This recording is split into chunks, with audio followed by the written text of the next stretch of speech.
It's really something else, you know, and it's you know, it's nice because it's, you know, the home country and everything, and so many people who are involved with the movie, you know, we're English, so many actors, obviously Chris, and then so many crew members as well, and we shot always in England so much of the three of the movies, and you know, this is startling, it's stunning, and nice to hang out, you know, here so much, so it's very nice to be coming back and getting this sort of brilliant.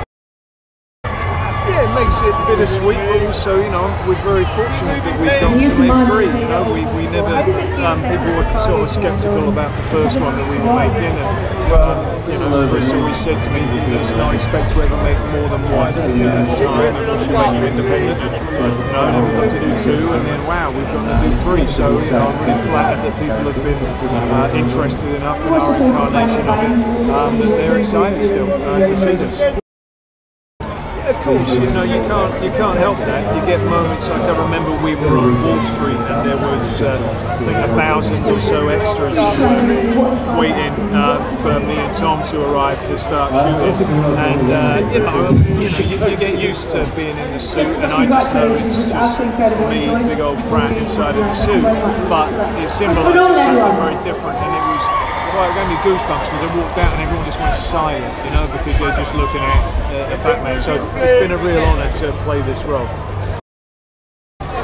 Very good, and obviously, you know, we never actually call her Catwoman throughout the movie, but you know, people will see that at the beginning of this movie, Bruce Wayne is not the man that he used to be, and Batman has disappeared, and so he needs some sort of reinvigoration, and that comes in the form of Selena Kyle, who is, you know, Catwoman, and then also the threat of Bane, and then also the young character of John Blake, played by Joseph Gordon-Levitt.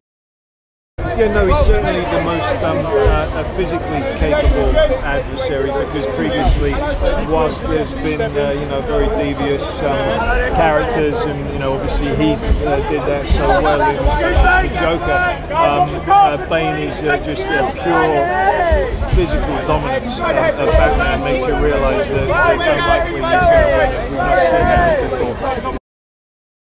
They were good. They were very good. You know, Tom and I like to really get into it, and I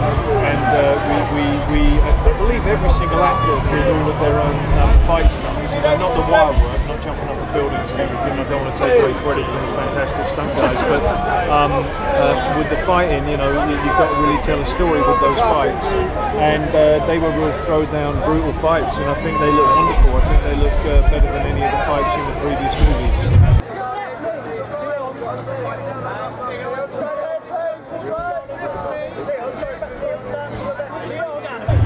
I'm going to miss just the fact that you know, we established a real community, and we knew that we were going to be revisiting each other and the characters, and you know, we had a real shorthand, and you know, you film for 7 months each time on these. You get real used to and enjoy the company of people and enjoy working with them. So I'll be missing that.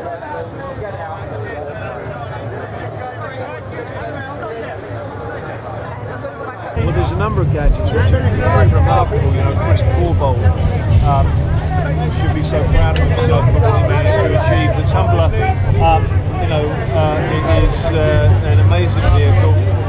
There were many different guises of it, but the great thing with Chris is that he tries to get each thing to actually do what it looks like it does. So when the Tumbler jumps, it's really jumping. It wasn't CGI with that, but right inside of it is just. You know, it'll burst your eardrums. It's so bloody noisy with not much vision at all.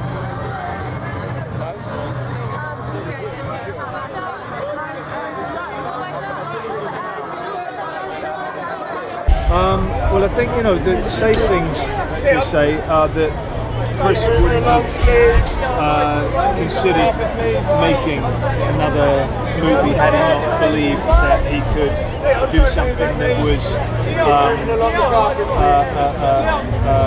bigger and more challenging for us than the previous movies. I view them all as one movie, really, and we're very fortunate to have gotten a beginning, a middle, and so in this you get the end.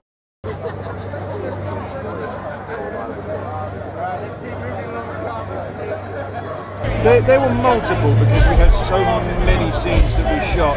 But there's the scene between Michael Caine and myself as Alfred and Bruce Wayne in the plane, Batman Begins, where we first kind of conceive and talk about the idea, and that really set up the entire trilogy. Well, I actually think of them as three characters because you've got the one guy who's just sort of had this stunted growth and Arrested Development where he stayed as a child who was witnessed his parents' murder. Very understandably, he's had that Arrested Development. Then you've got the very vacuous playboy billionaire, which is the most insincere form of Bruce Wayne. And then you've got Batman himself, who I always read as being absolutely sincere. That's not a performance whatsoever. That is him channeling his sincere rage. And you know, the great thing about Batman is that he's always been just that close from being a villain himself. He always has to remind himself of the altruism that he aspires to.